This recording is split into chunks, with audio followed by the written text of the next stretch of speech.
èèyàn ò tọwọ́ mi bọ̀ wọ́n lá pé kò sẹ́ni tó gbé omi jẹ́jẹ́ lé mi tó kàn mí mò ń sọ fún Ọlọ́run ní 2019 yọlúwa ní àwọ̀dé 2020 mo fẹ́ wá pẹ̀lú ọkọ àti ọmọ bó tiẹ̀ ti lè jẹ́ pé sọ́rọ́gẹ̀tì ló wù mí ṣe tí mo sọ fọlọ́run gbà sáré pé sọ́rọ́gẹ̀tì wọn dà mí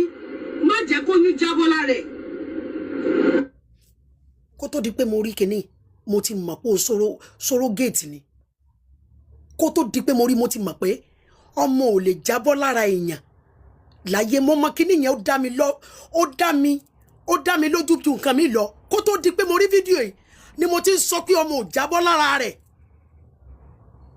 ṣé kí n tún bá yín tó play wọ́n ní once again. olúwa ó ṣe tí mo tún sọ fún Ọlọ́run wọ́n lá pé èèyàn ò tọwọ́ mi bọ̀ wọ́n lá pé kò sẹ́ni tó gbé omi jẹ́jẹ́ lé mi tó gbé omi jẹ́ yẹn padà wọ́n lá inú kan mi mò ń sọ fún Ọlọ́run ní 2019 yọlúwa ní àwọ̀dé. ẹ̀yin èèyàn mi ìròyìn ti gbé wípé sọ́rọ́gẹ̀sì ni arábìnrin tí a mọ̀ sí LIZZY ANJORIN tí ó fi bí ọmọ rẹ̀ o OJUABE ló sọ ọ́ ní ìròyìn rẹ̀ tí ó jáde lénìí lórí láìfù tí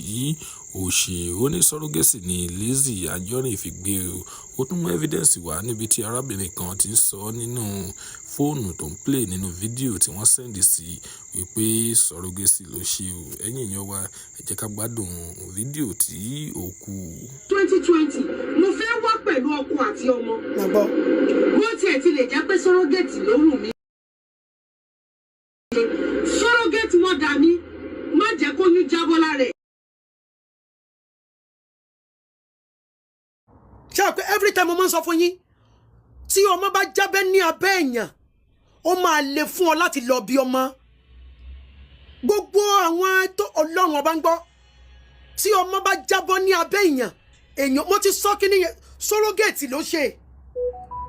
sọ́rọ́gẹ̀sì ni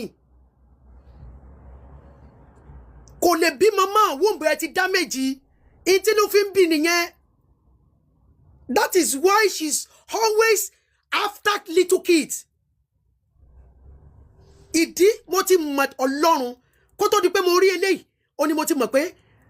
aboyún tí gbogbo wa ní ni àbí bá ṣe ń bímọ ni lèyàn kó wà lọ́mọ gbé ọmọ ṣe pé kò bímọ she did not have kò bí ọmọ kankan ó ṣẹ́ oyún ìbejì womb wọ́n dẹ̀ claim womb lọ and that was her hand ó lọ ṣe oyún ìbejì tó ṣẹ́ yẹn kò rí ọmọ mi ìbímọ ó parí ilé ọmọ ẹ̀ òun ló fi ń lọ fún gbogbo èèyàn gbogbo ọmọ I swear ọmọ sọ fún yín kò mọ̀ pé kẹgbọ́ fídíò kò mọ̀ Ọlọ́run ló fẹ́ pa àṣírí rẹ̀ ló tú. olúwa ó ṣeé ṣe tí n bá lóyún kí bísínẹ́sì collapse kí lágbájá collapse kí tẹ̀mẹ̀dó collapse kí nǹkan collapse. ṣe gbọ́ báwọn ó ló ṣeé ṣe tó ń bá lóyún ó ní ó ṣeé ṣe kí bísínẹ́sì ń kó collapse kí gbogbo nǹkan kó collapse. Mẹ́ńtọ̀ ń bá fà èmi ò ní fi èbú ara bú ọ evidence ara rẹ náà ní fi pa ọ evidence sì tó lọ drop sí internet òun lèmi ó lò fún ọ ìwọ ní ntọ́ fi rò that is the same thing tó fi ń lé bú àwọn tí wọn ọ̀rọ̀ pé àwọn yẹn náà ti ta ilé ọmọ wọn ni ọ̀rọ̀ pé wọ́n ti ṣẹ́ oyún bó ṣe ṣẹ́yún ni ọ̀rọ̀ pé àwọn Farida náà ò nílé ọmọ mọ́ ọ̀rọ̀ pé àwọn mọ́nímọ̀sí náà ò nílé ọmọ mọ́ ibi tí problem ti dé nìyẹn ìwọ ló lọ ṣẹ́ oyún ìbejì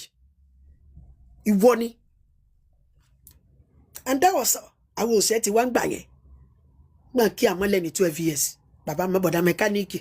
tó fún alóyún gbà yẹn àwọn òṣèré tí a àfi tí a lẹ̀ ọmọ àwọn ọmọ yẹn ní ìsìn ni wọ́n ti di gbogbo nǹkan o àwọn òṣèré tí a ntòsí ọ̀ ń gbà yẹn nìyẹn àwọn òṣèré tí a èyí tí mo bí ní 12 years ní ti ó ti fẹ́ wọ 30 something 40 èyí tí mo bí ní àwọn ọmọ tí a wà ńlẹ̀ ọmọ mo sọ fún ọmọ méje là wá bí a sì fẹ́ bí sí ṣùgbọ́n àwọn ò ní bá wọn sẹ́yìn tí ó affect womb wa tá a gbé látọ̀dọ̀ Ọlọ́run á dá padà sọ́dọ̀ Ọlọ́run padà àwọn ò lè lọ sí ọ̀dọ̀ Ọlọ́run pẹ̀lú kí womb wo mọ́ complete déédéé ń tá a gbé wá lọ́dọ̀ Ọlọ́run làwọn ò gbé padà ìkankan nú ara wa wọn ò ní yọ kú o ní ìsìn ó fẹ́ padà sọ́dọ̀ Ọlọ́run pẹ̀lú womb tí ò sí nú ẹ̀ mọ́ Ọlọ́run ó béèrè bí tọ́jú womb sí ìyàtọ̀ kọ̀ọ̀kan máa jẹ́nu sàré nù ó ti yọ oyún rẹ àwọn màláíkà ó ti dúró dí ọ pé wúńbù tí mo fún ọ dà wúńbù ẹ dà Elizabeth Anjorin wọ́n béèrè wúńbù lọ́wọ́ ẹ bọ́ọ̀lù ọ̀sẹ̀ fún ọ ní wúńbù tó ti yọ dànù bọ́ọ̀lù ọ̀sẹ̀ dá padà fún wa àwọn bára wa pé padà sọ ti yí ọ báwọn sọ ti mọ̀ yàtọ̀ báwọn àwọn nàkírù àti nàkárà àwọn màláíkà nàkírù àti nàkárà wọ́n máa béèrè Elizabeth Anjorin wúńbù rẹ̀ dà mo ti jó onígẹ̀lẹ̀gẹ̀ àwọn màláíkà kọ́kọ́ fìdà fọ́ inú ẹ̀ náà pa ọ́ àwọn màláíkà wọ́n kọ́kọ́ mú ọ̀dà ó sì wọ́n wì ọ́ sọlá pé wúńbù ẹ̀dà ọtí tà á ọtí fi lọ́jọ́ gẹ̀lẹ̀gẹ̀ wúńbù tí a wà níbí a sì fẹ́ bímọ sí wúńbù àwọ̀ tà àtà kí ló dé tó gbé dúrọ́ọ̀gì mọ́yún sọ̀rọ̀ pé àṣírí rẹ mo ti sọ fún ọ